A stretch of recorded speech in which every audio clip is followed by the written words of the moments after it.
చాలామంది ఫేస్ చేస్తున్న ప్రాబ్లం ఏంటంటే జీమెయిల్ స్పేస్ అనేది తొందరగా ఫిల్ అయిపోవడం.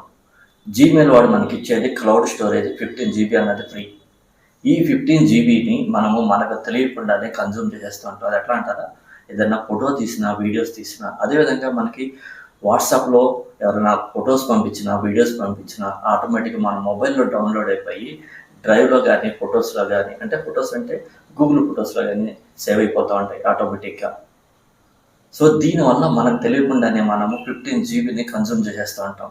దీనివల్ల మనకు అవసరమైనప్పుడు ఏదైనా ఫైల్ ఎవరికైనా షేర్ చేయాలంటే చాలా ప్రాబ్లం ఫేస్ చేస్తాం. నేను చెప్పే ఈ సెట్టింగ్స్ని మీ మొబైల్లో చేసుకుంటే ఈ ప్రాబ్లమ్స్ అనేవి మీకు రావు. ఇప్పుడు నేను నా మొబైల్లో జీమెయిల్ ఓపెన్ చేసి ఎంత కన్జ్యూమ్ చేసామో అన్నది చూద్దాము.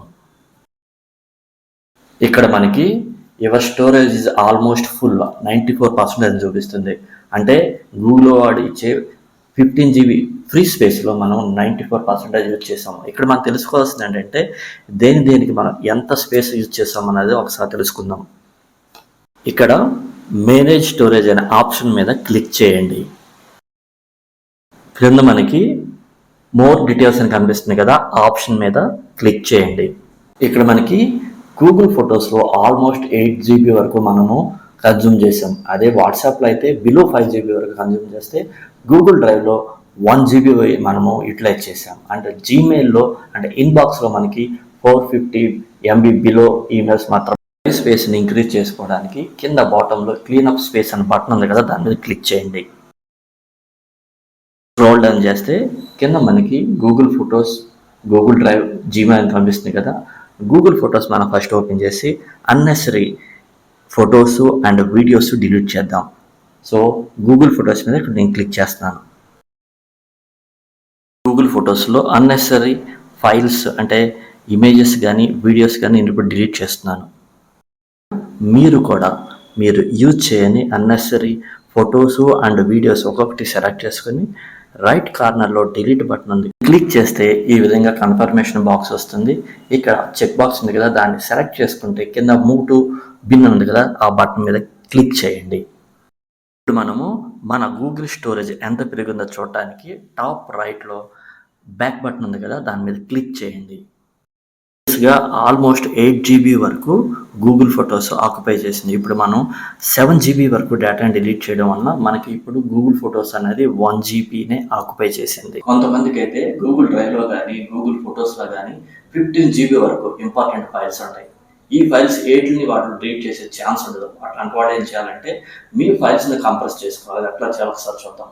దీనివల్ల మీరు ఎటువంటి ఫైల్స్ని డిలీట్ చేయాల్సిన అవసరం లేదు. మీ మొబైల్లో గూగుల్ క్రోమ్ ఓపెన్ చేసి టాప్ రైట్లో మీ ప్రొఫైల్ ఐకాన్ ఉంటుంది కదా, దాన్ని క్లిక్ చేస్తే ఈ విధంగా మెనూ డిస్ప్లే అవుతుంది. దీంట్లో డెస్క్టాప్ సైట్ అనే ఆప్షన్ని సెలెక్ట్ చేసుకోండి.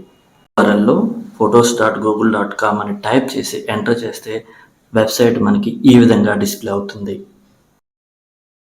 టాప్ లెఫ్ట్లో గూగుల్ ఫొటోస్ దగ్గర మెనూ ఐకాన్ కనిపిస్తుంది కదా, దాని మీద క్లిక్ చేస్తే డ్రాప్ డౌన్లో కిందకు వస్తే మనకి స్టోరేజ్ అనే ఆప్షన్ కనిపిస్తుంది, దాని మీద క్లిక్ చేయండి.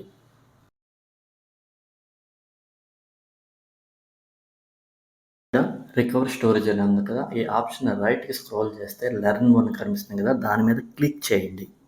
ఈ విధంగా పాపప్ డిస్ప్లే అవుతుంది. ఇక్కడ చెక్ బాక్స్ ఉంది కదా, దాన్ని సెలెక్ట్ చేసి కింద బటన్ యాక్టివేట్ అయింది కదా, దాని మీద క్లిక్ చేస్తే మీ యొక్క video files and images compress అయ్యి మీకు స్టోరేజ్ అనేది పెరుగుతుంది. అదేవిధంగా ఆటో సింక్ అనేది ఎట్లా ఆఫ్ చేయాలన్నది ఇప్పుడు చూద్దాం.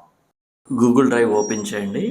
టాప్ లెఫ్ట్లో మెనూ ఐకాన్ ఉంది కదా, దాని మీద క్లిక్ చేస్తే కింద బ్యాకప్ ఆప్షన్ కనిపిస్తుంది కదా, దాని మీద క్లిక్ చేయండి. ఇక్కడ స్టార్ట్ బ్యాకప్ ఆప్షన్ని సెలెక్ట్ చేసుకోండి.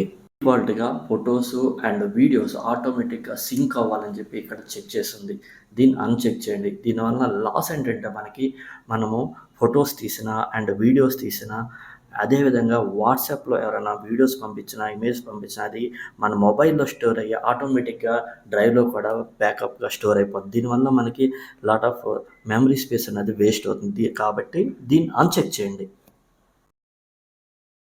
రైట్లో కన్ఫర్మ్ బటన్ కనిపిస్తుంది కదా, అది క్లిక్ చేసి కన్ఫర్మ్ చేయండి. ఫైనల్లీ ఈ పాపప్లో టర్న్ ఆఫ్ని సెలెక్ట్ చేసుకుని కన్ఫర్మ్ చేయండి. ఆటో సింక్ అన్నది మనము టర్న్ ఆఫ్ చేసాము. ఇప్పుడు బ్యాకప్ అన్నది ఆటోమేటిక్గా క్రియేట్ కాదు. ఈ ఇన్ఫర్మేషన్ మీకు నచ్చితే ప్లీజ్ షేర్ అండ్ సబ్స్క్రైబ్.